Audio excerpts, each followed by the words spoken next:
Hey everybody, I'm Dave with Growing the Home Garden. Today in this video, I just wanted to give you a few updates on some of the things going on here.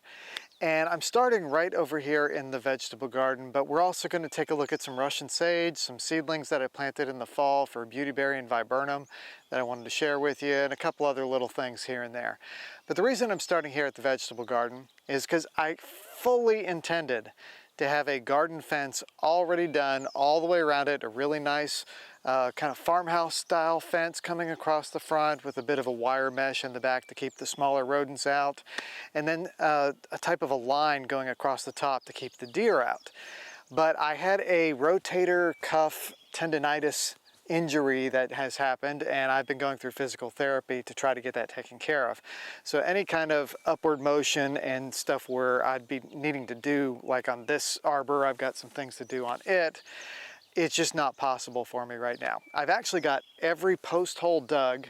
I've got 3/4 of the garden with cement posts and brackets put in, but I'm stopped short of finishing up one side, the side over here, until this gets a little bit better. I'm hoping later this summer or maybe even fall that I'll be able to actually finish the garden fence. So I know that's a long explanation, but what I did want to share with you on this is I had a temporary solution to try to manage the deer a little bit. Deer are just problematic for me out here. We've got several of them. I even watched a mother and her little fawn this morning, and then the fawn starts romping around doing its little zoomy thing. It was really cool to watch, but they will eat down my vegetable garden if I'm not careful. So here's what I did as a temporary solution, and it's kind of working, but it has had some issues. So let me go ahead and explain. So basically my temporary solution was to use the posts that I already had in there, and I went ahead and put 4x4 posts in all the corners. So fortunately I had enough done to do that. But if you didn't have that, you could probably get in some T-posts, some tall 8 to 10 foot poles of some kind would help with this. And I found this pink string. It's a nylon based string that I put across, and I got about 4 or 5 of these rolls of string, and I put around the vegetable garden. They're set about 16 to 18 inches apart. I wasn't precise with it or exact. The key is to have something that they can visually see, and the pink is one color that I think they can see okay. And it gives a little bit of resistance. You can see that they're kind of loosening up a little bit on me over time. It's not perfect. This is just a way to possibly deter the deer. So basically they'll come up and they'll see that there's a little bit of resistance, and maybe they go to somewhere that looks a little bit easier to do. I did have a break-in, and there was a spot on the other side of the fence. Let me go ahead and show you that side now. So this side of the garden right here behind me is intended to be another arbor and a gate entrance to go into this side, so that I have easy access to the orchard area where I've got a few trees. Well, I've got mostly apple trees over here, and be able to get in and out of the vegetable garden really easy. So on this side of the fence, they obviously tried to jump over it. And what they did is they busted through this line, which at the time I only had 3 lines coming across. So what I did is I just restrung it. I added an extra line here and another one up here, and hopefully that will stay as a nice deterrent for them. I do think it kind of freaked them out a little bit when they tried to jump it, because they have not been back over here since then, and that's been about a week and a half or so. So you can see it's not the perfect solution. This is a string that easily, if a deer were to try hard, or not even hard, they could probably just bust through it if they were going at any reasonable speed. But all it is a little bit of a deterrent that creates a little bit of resistance and hopefully will keep them out. The other thing that I am doing is I just ordered 4 different solar lights that are motion activated. And so I'm going to put 2 of them on each side of the vegetable garden, over here and over there. And so when the deer come into the area, it's going to shine brightly at them and hopefully deter them. The thing with deer is you don't want them developing regular habits. So if they start to realize that they can come over here and they're safe, they will continue to do that, especially so if there are really nice to eat vegetable plants like my tomatoes over here. So that's my update on the fence. I'm still working on it. I am in the middle of it, and I just didn't want to be lifting 80-pound bags of concrete with a bum shoulder to try to finish up those holes. So soon this will get started again and I'll get finished with it. But there's my update on the fence. Next update is going to be a little bit on my tomatoes. So it's a little bit better of an update with a way that I trellis them. So let's go take a look at my tomatoes. So here's the garden bed, or a couple of the garden beds where I've got tomatoes. I planted a total of 38 tomato plants in the vegetable garden so far. A variety of, I've got 2 types of Brandywine, I've got Woodle Orange, I've got some Paul Robeson. All of them are heirloom tomatoes, and I just like them because of the flavor. But what I've done here is created this little trellis system. It's really easy to do. These are what you call U-posts, and they're 5 foot tall. And in between them, I have taken this little 2x2, or yeah, I guess it's a 2x2, and I screwed them through. These U-posts actually have little holes in them that you can drill and drill your drill through with the screw and into the wood. And so this creates a nice beam that goes all the way across the tomatoes. Now each tomato plant, I've gone and I've taken just a piece of jute string, and I made a little loop at the very bottom of the plant that hooks it, and then I wound that string up and tied them up tight up to here. My next step for this, you can see that they've kind of bushed out quite a bit, is I'll be able to take some string from each pole and just kind of tie them in so that they're not hanging down into the vegetable pathway areas over here. And this is working pretty good so far. I can come in and prune them up a little bit, and they'll be just fine for growing the tomatoes. I generally don't do a huge amount of pruning except when I see problems on them, like there's some leaf spot issues or yellowing of leaves. And a lot of times you want to prune the lower part of the tomato plants to keep any kind of soil from splashing up.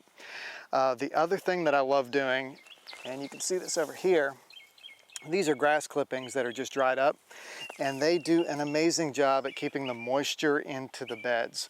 Just try to use them from weed-free areas of your vegetable garden, and you put them on there just as a mulch, and they do really well. They keep that moisture down in there.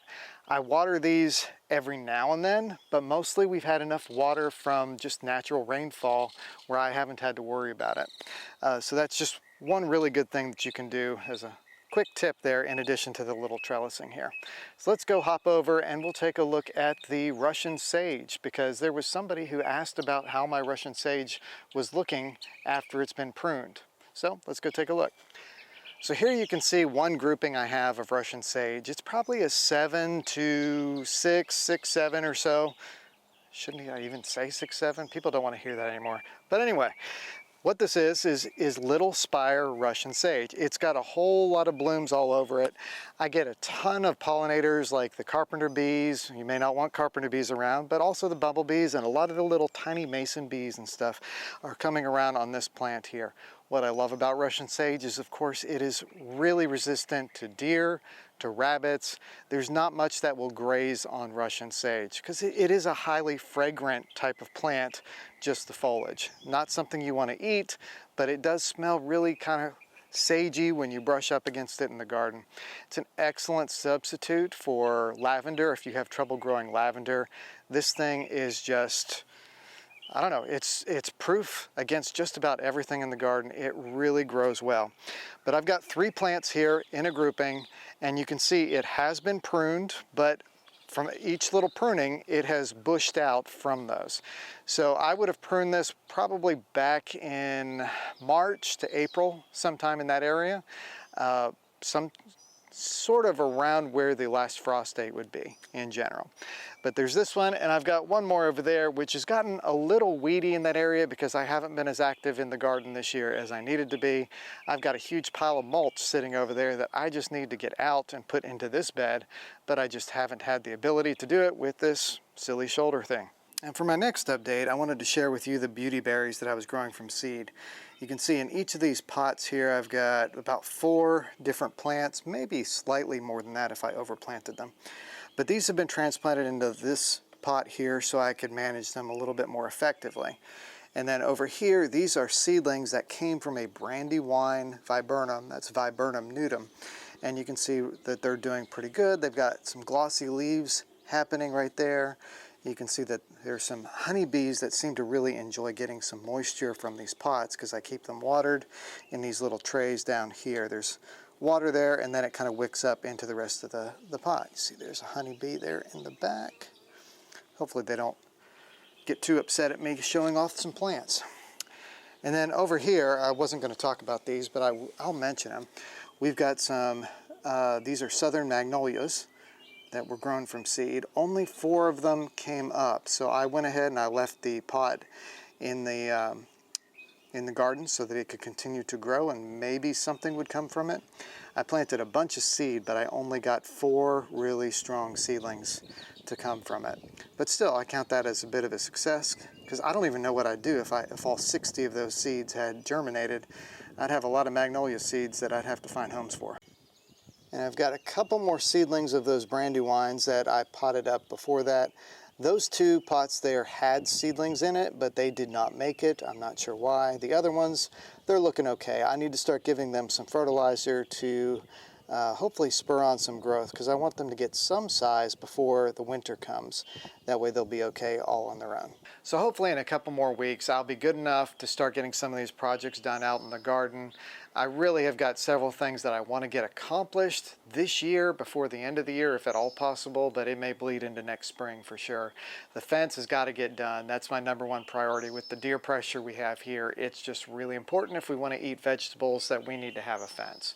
The next project, I've got a greenhouse, and I'm not in a hurry to get it set up yet. It's one I purchased a couple months ago on a sale, but I do want to get it set up so that maybe I can overwinter some of the cuttings and smaller seedlings and keep them in a little bit more protected location, so maybe I have better results next spring. The other thing, I want to build a shed, and that shed is basically going to just be used for housing mowers and other equipment, but I'd like to get them out of my garage because they've been in there for a very long time now, it seems like, and I need the space for other things.